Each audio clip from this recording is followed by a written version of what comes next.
El Evangelio de Juan es la palabra de Dios, transmitida a nosotros a través del apóstol. Como toda la Biblia, es iniciativa de la voluntad de Dios más que de la humana. Juan no fue más que el instrumento voluntario que el Espíritu Santo utilizó para transmitir muchos temas cruciales: la palabra, la luz, el pan, el agua, el Espíritu Santo, la unidad, las señales o milagros, el testimonio y la profecía. Bienvenidos al estudio de Temas en el Evangelio de Juan.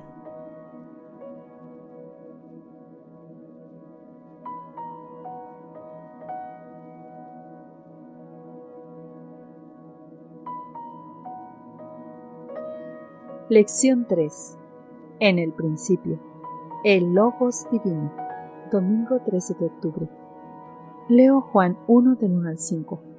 En el principio era el Verbo, y el Verbo era con Dios, y el Verbo era Dios. Este era en el principio con Dios.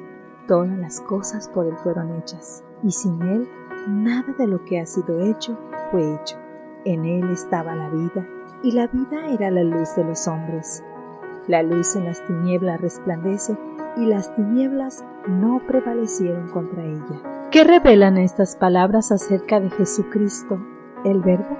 El Evangelio de Juan comienza con este asombroso pensamiento. En el principio existía el Verbo, y el Verbo estaba con Dios, y el Verbo era Dios. Esta hermosa frase encierra una profundidad de pensamiento que apenas podemos abarcar. En primer lugar, el evangelista alude al relato de la creación. En el principio. El Verbo ya estaba presente antes del principio del universo. Juan afirma así la existencia eterna de Jesús. A continuación, Juan declara: y el Verbo estaba con Dios. En Juan 1:18, el evangelista afirma que Dios, el Hijo, está en el seno del Padre. Sea cual fuera el significado de esas palabras, una cosa es segura: Jesús y el Padre están íntimamente unidos. Y luego dice: y el Verbo era Dios. Pero, ¿cómo puede el Verbo estar con Dios y al mismo tiempo ser Dios? La respuesta se encuentra en el texto original en griego, en el que existe el artículo definido, él, pero no el indefinido, un uno. Lo importante para nosotros es que el artículo definido, él, en griego indica particularidad, es decir, un objeto o persona en particular. En la frase, el Verbo estaba con Dios, el término Dios tiene el artículo en el original en griego. Por lo tanto, apunta a un individuo en particular, el Padre. Y el Verbo estaba con el Padre. En la frase, y el Verbo era Dios, el término Dios no lleva el artículo, lo que en este contexto señala las características de la divinidad. Jesús es Dios. No es Dios el Padre, sino el Hijo Divino de Dios, la segunda persona de la deidad.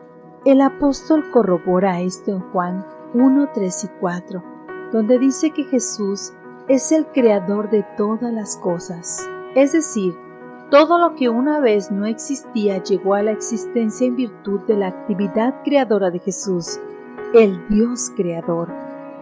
Dice este fragmento del deseado de todas las gentes lo siguiente: desde los días de la eternidad, el Señor Jesucristo era uno con el Padre, era la imagen de Dios, la imagen de su grandeza y majestad, el resplandor de su gloria. Se cierra la cita. ¿Por qué la divinidad plena de Cristo es una parte tan importante de nuestra teología? ¿Qué perderíamos si Jesús fuera de alguna manera un mero ser creado? Comparte tu respuesta con tu clase el sábado y prepárate para dialogar acerca de por qué la divinidad eterna de Cristo es tan importante para nuestra fe.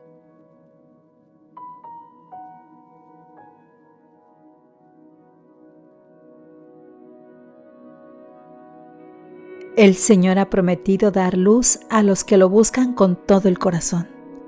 Si tan solo confiamos en Dios pacientemente y con oración, no siguiendo nuestros propios planes impetuosos, Él guiará nuestras decisiones y abrirá muchas puertas de esperanza y de trabajo. No dejes de estudiar cada día la palabra de Dios.